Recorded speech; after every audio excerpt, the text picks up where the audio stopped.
SGC here. Yes, we're back super fast with another comics thing because I need to catch up, and catching up I am doing. Anyway, let's start this. Princess Leia, issue 5, the last issue for this whole adventure of Princess Leia.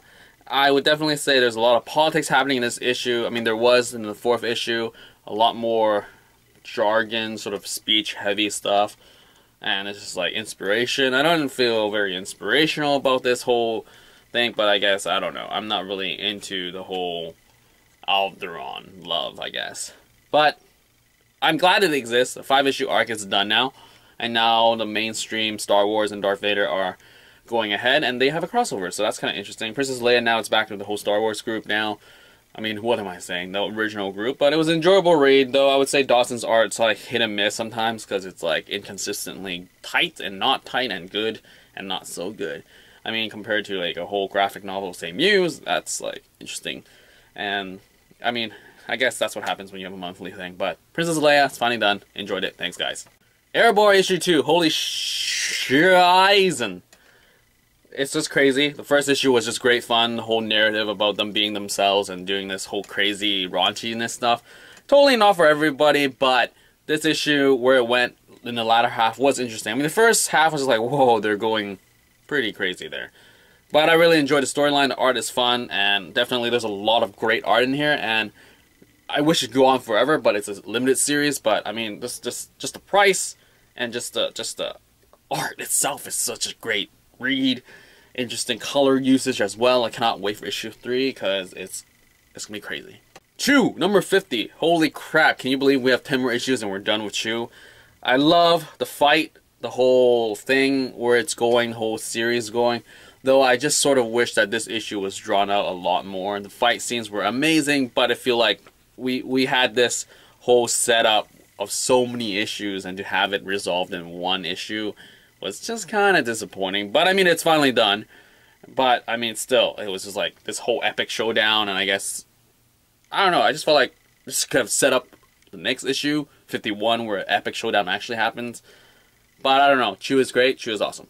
8 House number 1, Archlight. Holy crap, it's finally out. The crazy Brandon Graham Steam, not really, what am I saying? But just the craziness house of 8 House is finally here. First issue of Archlight. Really love the colors and just the scope of things. I mean, like, when I talk about movie reviews and say there's a lot of like scenery or narration, cinematography is done to convey a story, and it's just like, this is what it's done here. Like, the scope of things, like, sure, we tend to just like, oh, we read the dialogue to really convey what's happening, but there's a lot of like subtleness to this issue where the artwork tells a lot of the story with just like huge landscapes, and it's just great. So I cannot wait for next issue. I mean, I found out that issue 3 and 4 of this arc comes out later this year, so that's gonna be interesting to see that jump. Are they gonna pull off something crazy? And I cannot wait for the next arc of 8 House. So good stuff. This is the new wave of comics, people. New wave, I'm telling ya. The Spire number 1, Jeff Stokely back again, reading Safe Six Gun Gorilla. Now this is just, whoa. Storyline is intriguing with the whole bounty hunter thing. This world is intriguing and just strange and all that stuff, and I'm totally into it. And just like really weird power sets, like look at that, just strings out of her back. It's just like, whoa, interesting stuff there. And yeah, I enjoyed reading it. Like, good pricing, and it's just like intriguing storyline, and definitely down for next issue. Up next, we stand on guard. Holy crap. 2 copies. Haha. Awesome thing for the team to come visit Vancouver, and I finally saw Brian K. Vaughan, and it's just like such an honor to see him, because I mean, he is great. Love how Private Eye is coming out in physical format, because totally gonna get that. And I mean, like, Brian K. Vaughan, dude, wrote Why the Last Man. Why the Last Man is, you know, big chunk of my heart for comics there, because I mean, it's the first comic that I ever read in terms of American comics anyways. But anyway, got it signed, so happy. But, you know, things happen, and I got 2 issues.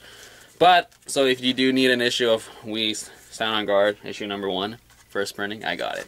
So anyway, back to the story. Intriguing premise, definitely, whole Canada, US thing. And the mech stuff, the characters are interesting as well. What he pulled off in the first issue was like, whoa, stakes are high. and I really wonder where the whole building world is, or how many issues they're going to be. I didn't really talk to them about, like, the whole actual comic, because it was a really long lineup, and I just like, I gotta get my stuff signed. Why Last Man is amazing, that's what I said, and I took a picture, and that's it. So, curious kills me. Like, what am I saying? English.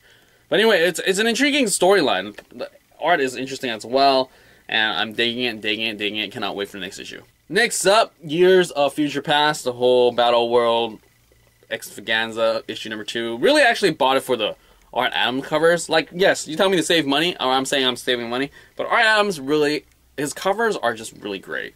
And I read it, and actually it was a pretty intriguing storyline.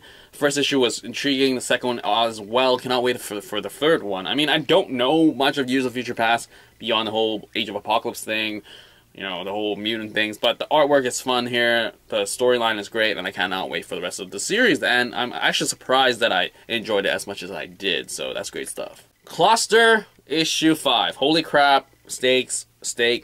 I mean, where Bryson and his team is going with this storyline is just really fun, the artwork is great, really enjoyable read, and it's just like this whole politics things, like what's going to happen with the team.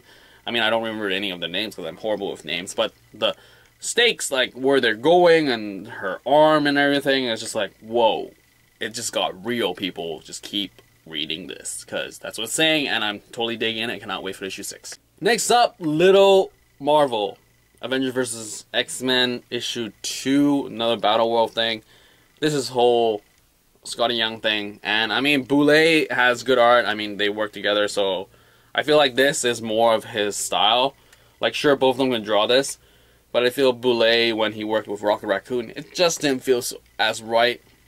But here it feels really great. The colors are awesome. The artwork is fine, and the storyline itself is actually pretty intriguing. What they're going with, so good stuff. The Spirit number 1, bought it solely for Eric Powell's cover, and I mean, The Spirit, I have been reading it on and off, but it's like sort of the return of him, like where did he go, sort of thing. The artwork is interesting because it's a lot of comical compared to what I've been reading lately, and I enjoy it. I mean, it's The Spirit, and there's good pacing, and Wagner's writing it, so good stuff. Cannot wait for issue 2. Deadly Class number 14. Things are crazy. People, relationships, establishments are just like, wow. Like, this issue had a lot of things packed into it. Whole figure out what he's gonna do now, and it's just like, it sounds like a renewal as to his characters. Like, he has to figure out where he's going now, and Marcus is just not in a great place, but great stuff, great art, great paneling, great narrative.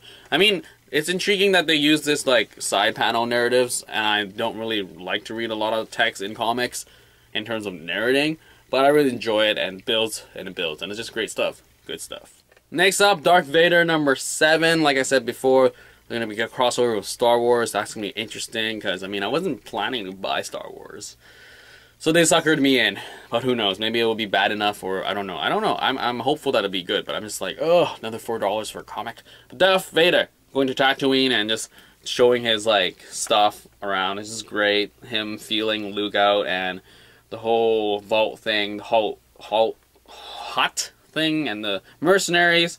Like, seriously, the mercenaries could have their own comic. People would probably buy and read it and stuff. Though my biggest gripe is with the whole, like, assistant that he picked up. She totally does not talk like she's from Star Wars universe.